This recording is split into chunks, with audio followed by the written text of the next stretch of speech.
샬롬, 류 선생의 구속사 천국열차, 유도순 목사님의 신구약 성경 파노라마를 낭독하는 시간입니다. 지금은 여호수아 파노라마의 마지막 부록의 5번째, 큰 4번째 적용 문제에서 작은 4번, 통일성과 점진성에 의한 적용. 성경은 구속사여, 구속사에는 일관된 통일성과 점진성이 있음을 보았다. 그렇다면 적용에 있어서도 통일성과 점진성은 감안되어야만 한다. 통일성에 의한 적용은 구속사의 역사를 계획하시고 성취하시고 적용하여 완성시켜 나가시는 성삼위 하나님은 어제나 오늘이나 영원토록 동일하시다는 전제에서 이루어진다. 모세와 함께 하신 하나님이 여호수아와 함께 하셨고 그 하나님이 베드로와 바울과도 함께 하셨으며 오늘날 우리와 함께 하시는 동일한 하나님이신 것이다. 또한 모세가 싸웠고 여호수아가 싸웠고 다윗이 싸운 전쟁은 구속의 역사를 성취해 나가시는 하나님의 전쟁을 싸운 것이다. 그 싸움은 바울 사도가 내가 선한 싸움을 싸우고 라고 한 동일한 싸움이요. 오늘날 우리도 같은 싸움에 참여하고 있다는 통일성을 깨닫게 되었을 때 도전을 받게 된다. 그러므로 전쟁은 여호와께 속하였다고 성경은 말씀한다. 거기에는 거룩하신 여호와의 이름 즉 명예가 걸려있는 것이다. 그러므로 이 전쟁은 반드시 승리하고 완성하고야 마는 것이다. 이 전쟁에 참여함은 영광스러운 것이며 죽도록 충성할 가치와 이유가 있고도 남음이 있는 것이다.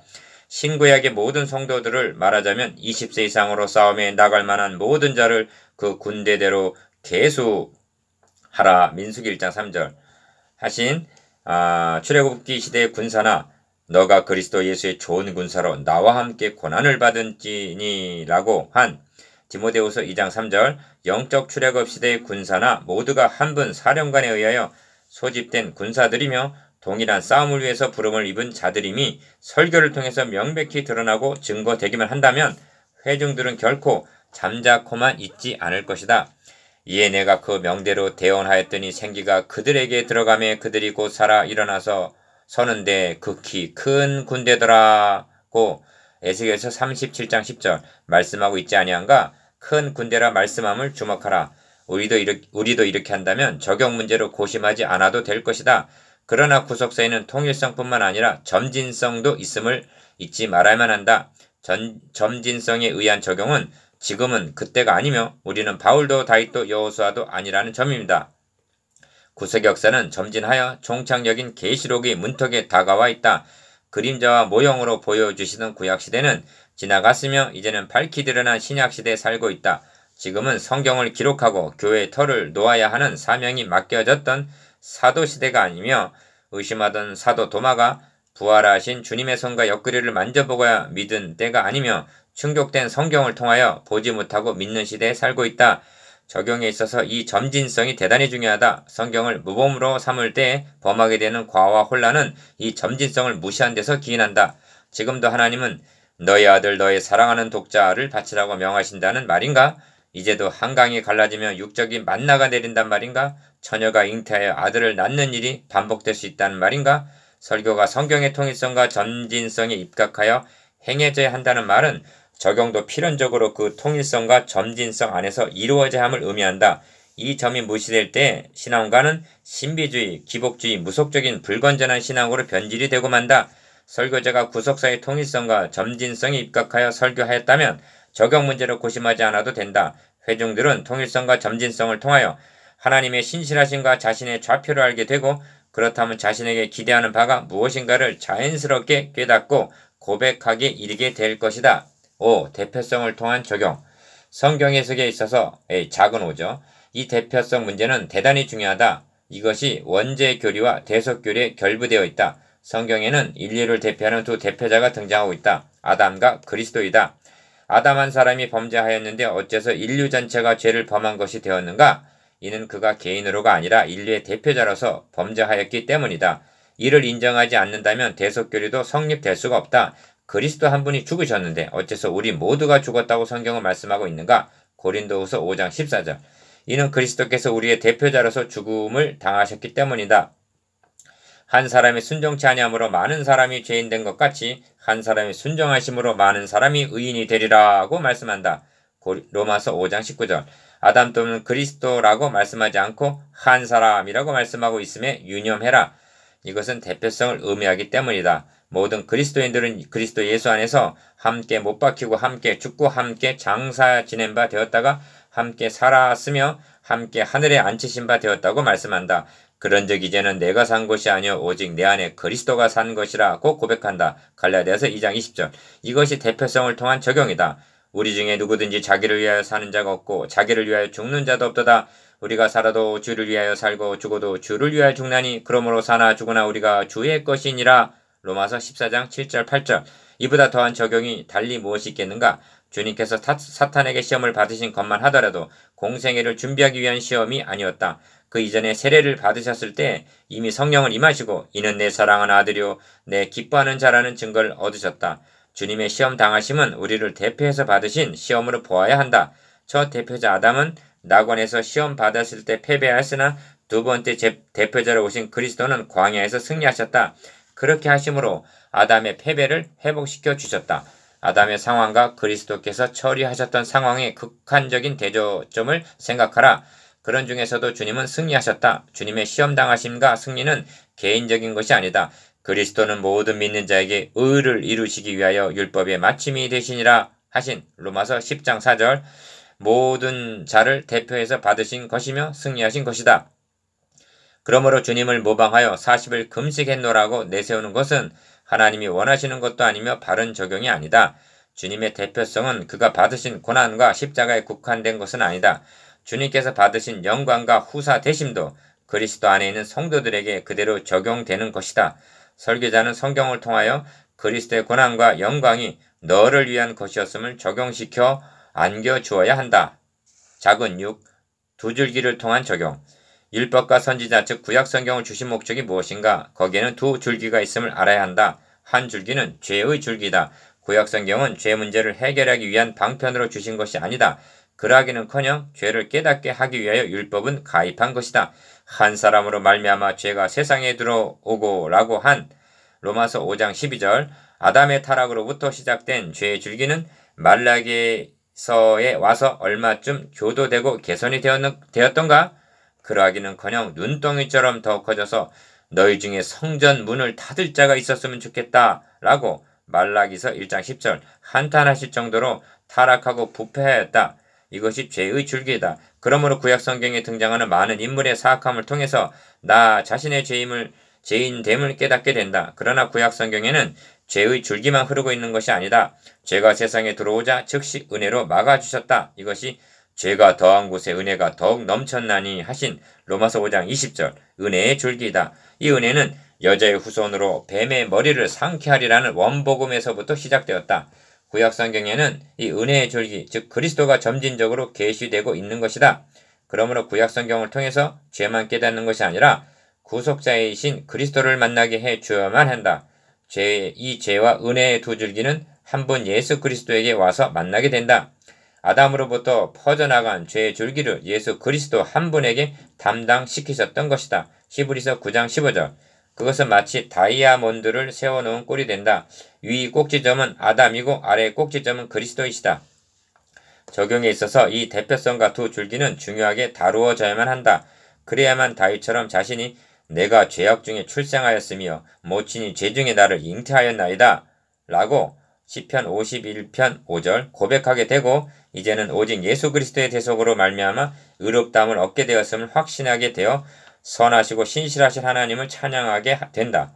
의롭다 하신 이는 하나님이시니 누가 정죄하리요 하고 로마서 8장 33절 기뻐하며 찬양하게 되는 것이다. 작은 7. 마음에서 마음으로의 적용. 설교란 말씀을 수정두는 종들을 통하여 대언되는 하나님의 말씀이라고 할 때 그것은 주어진 본문에 대한 설명에 그치는 것이 아니다. 본문을 충실히 해석하였다고 해서 좋은 설교는 아니다. 중요한 것은 그러한 의문에 있지 아니하고 신령에 있다. 신령에 있다는 말은 달리 표현하면 활자를 전하는 것이 아니라 거기에 담겨있는 하나님의 마음을 전해야 된다는 것이다.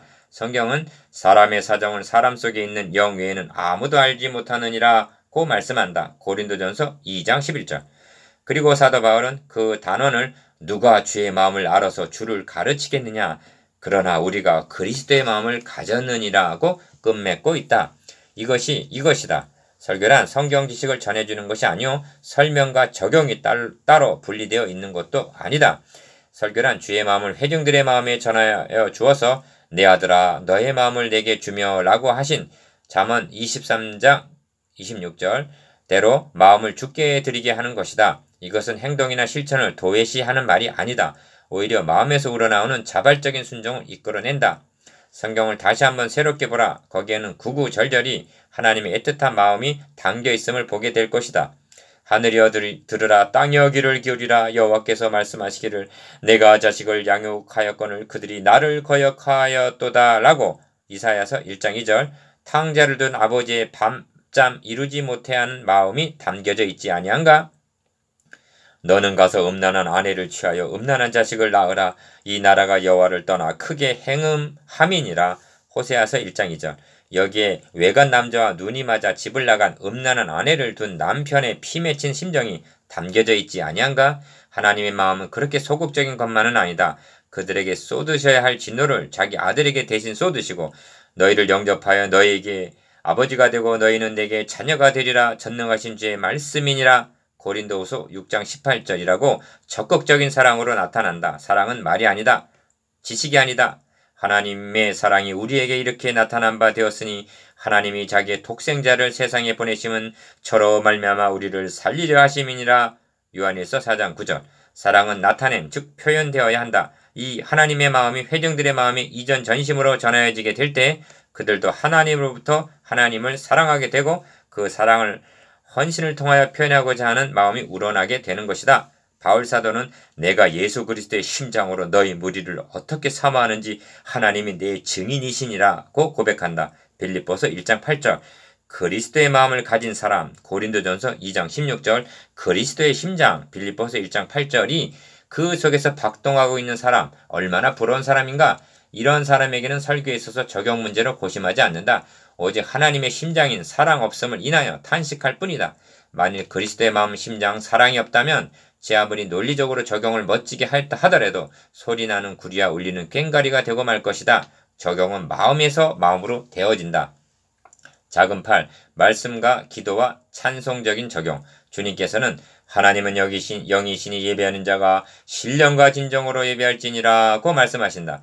요한복음 4장 24절 그런데 오늘의 예배가 부지불식간에 형식적이 되어가고 의문화 되어가고 있지 아니한가 하고 우려하게 된다. 율법은 의문이요 복음은 신령한 것이고 돌배에 기록된 것은 의문이고 종이에 기록된 것은 신령한 것이다 하는 식으로 도식적인 것이 아니다. 복음도 형식화되면 의문이 되고 만다. 복음도 굳어지면 돌비가 되고 만다. 반면 율법, 구약성경에서도 신령한 복음들을 보게 된다. 예를 들면 신명기 10장 16절 성경에는 말씀만 있는 것이 아니라 기도와 찬양이 있다. 특히 바울 서신을 보면 말씀과 찬양과 기도가 한데 어우러져 있다. 그는 말씀을 전하다가 찬양하고 찬양하다가 이 기도에 감격해서 성령을 돌리기도 한다. 그런데 오늘의 예배는 이러한 감동을 잃어버리고 순서에 의해서 의식적으로 집행되고 있지 아니한가 하는 우려가 있다. 그런 예배에서는 아무리 적용을 잘했다 하더라도 한 귀로 듣고 한 귀로 흘려버리는 형식이 되고 만다. 말씀을 전하고 청정하다 보면 찬양하고 싶을 때가 있다. 그럴 경우 설교 주제와 부합되는 찬양을 부른다면 장황한 설명보다 얼마나 더 효과적이겠는가? 말씀을 전하고 듣다 보면 기도하고 싶은 때가 있다. 그런 경우 다 함께 합심해서 기도드린다면 얼마나 감동적인 적용이 될 것인가? 이렇게 할 때 그것이 예배의 모범에 맞지 않는 것이라고 정죄할 수가 있을 것인가? 문제는 이처럼 하나님 임재하심을 맛보느냐에 있다. 참것의 그림자인 성막과 성전에 하나님의 영광이 어찌나 충만한지 모세나 제사장이 들어갈 수가 없었다면 예수 그리스도의 구속으로 말미암아 하나님의 성전이 된 성도들 개개인과 그들이 연결하여 지어져가는 교회라는 공동체에 하나님의 영광이 얼마나 더욱 충만할 것인가. 예배는 이 영광 중에 드려지는 것이다. 어떻게 하면 이 영광을 맛보게 될 것인가? 무엇보다도 하나님의 말씀이 바르게 선포되어야만 하는 것이다. 찬양과 기도와 말씀이 예배 순서란 틀에 굳어져 있지 아니한가? 이 껍질을 벗어버리고 찬양과 기도와 말씀이 혼연일체가 되어 하나로 드리겨지게 하고 역사하시게 하자. 그 좋은 예가 이사야서 6장에 있다. 스랍들은 모셔 섰는데 각기 6날개가 있다. 그 둘로는 얼굴을 가리었고 그 둘로는 그 발을 가리었고 그 둘로는 날며 서로 창화하며 가로되 거룩하다 거룩하다 거룩하다 만군의 여호와여 온 땅에 충만하도다 라고 경배하고 있음을 본다. 이사야서 6장 2절에서 3절 여러분에게는 날개가 몇 개나 있는가? 얼굴을 가리우고만 있지 아니한가? 반대로 날고만 춤 추고 있다는 말이죠. 날고만 있지 아니한가? 아니면 하나의 날개도 갖고 있지 못한 것은 아닌가? 거룩한 경건함과 춤을 추듯 환희 속에서 예배를 드려보라. 문지방의 터가 요동하며 집에 연기가 충만한지라. 한 이사야서 6장 4절 충만한 예배가 될 것이다. 찬송이 기도가 말씀이 살아나게 하라. 그리하면 적용이 살아나게 될 것이다. 작은 9. 적용의 목적. 적용 문제를 필요 이상으로 길게 다루고 있지 않나 싶다. 이렇게 하는 것은 오늘의 설교가 적용시키는데 치우쳐 있지 않나 싶기 때문이다. 설교는 적용되어져야 한다. 그러나 인간이 어떻게 행할 것인가 하는 적용보다 먼저 하나님께서 어떻게 행해 주셨는가 하는 진리가 바르게 선포되어야만 한다. 그렇게 되면 인간이 해야 할 일은 자명해진다. 그러므로 형제들아 내가 하나님의 모든 자비하심으로 너희를 권하노니 너희 몸을 하나님이 기뻐하시는 거룩한 산제사로 드리라. 이는 너희의 드릴 영적 예배니라. 로마서 12장 1절. 이것이 성경적인 적용이다. 너희는 너희 것이 아니라 값으로 산 것이 되었으니 그런즉 너희 몸으로 하나님께 영광을 돌리라. 고린도전서 6장 20절. 이것이 적용의 목적이다. 하나님을 기쁘시게 드리고 하나님께 영광을 돌리는 삶만이 자기 아들을 통하여 우리를 값없이 구속하여 주신 하나님께 대한 인간의 올바른 반응이다. 적용의 목적을 여기에 두어야 한다. 성도들에게 변화가 없는 것은 적용이 없어서도 아니며 어떻게 해야 하는지를 몰라서도 아니다. 우리가 어떻게 해야 하는지는 이미 유치원 때 배웠다는 말도 있지 아니한가? 오직 다만 사함을 받은 일이 적은 자에게는 적게 사랑하느니라 일 뿐이다. 누가복음 7장 47절. 그렇다. 자신이 얼마나 큰 죄인이었으며 그 죄를 어떻게 해서 사함 받았는지가 내 죄가 그렇게 하고야 시험 받을 수 있었다면 그 죄가 얼마나 가공스러운 것인가를 알아야 할 만큼 알지를 못하기 때문이다. 그리스도는 우리의 죄만 사하여 주신 것이 아니다. 우리와 연합하여 우리들을 그리스도 안에서 그분의 신분과 지위와 영광으로까지 이끌어 주신 것이다. 이것을 진정 깨달았다면 어찌 찬양하지 않을 수 있겠는가? 하나님은 그 구원 계획을 언제 작성하셨으며 약속하신 바를 어떻게 이루어 나오셨는가를 아는 만큼, 그래서 믿는 만큼 사랑하게 되는 것이다. 모범적인 설교는 적용을 하나님의 은혜에 호소하기보다는 모범으로 제시된 인간에게 호소한다. 아브라함처럼 복을 받자, 요나처럼 풍랑을 만나지 말자는 식이다. 이는 적용이 하나님께 영광을 돌리는 데 목적이 있는 것이 아니라 자기 잘 되자는 인간 중심에 두게 된다. 이것은 성경적인 적용이 아니다. 우리 중에 누구든지 자기를 위하여 사는 자가 없고 자기를 위하여 죽는 자도 없도다. 우리가 살아도 주를 위하고 우리가 살아도 주를 위하여 살고 죽어도 주를 위하여 죽나니 그러므로 사나 죽으나 우리가 주의 것이니라. 로마서 14장 7절 8절. 이보다 더한 적용이 어디 있겠는가? 회중들이 이러한 반응과 고백을 하기 위해서는 설교 내용이 어떻게 달라져야 하겠는가? 필연적으로 하나님께서 언약하시고 언약하신 바를 신실하게 성취하여 주셨음을 드러내는 구속사적 설교가 될 수밖에 없는 것이다.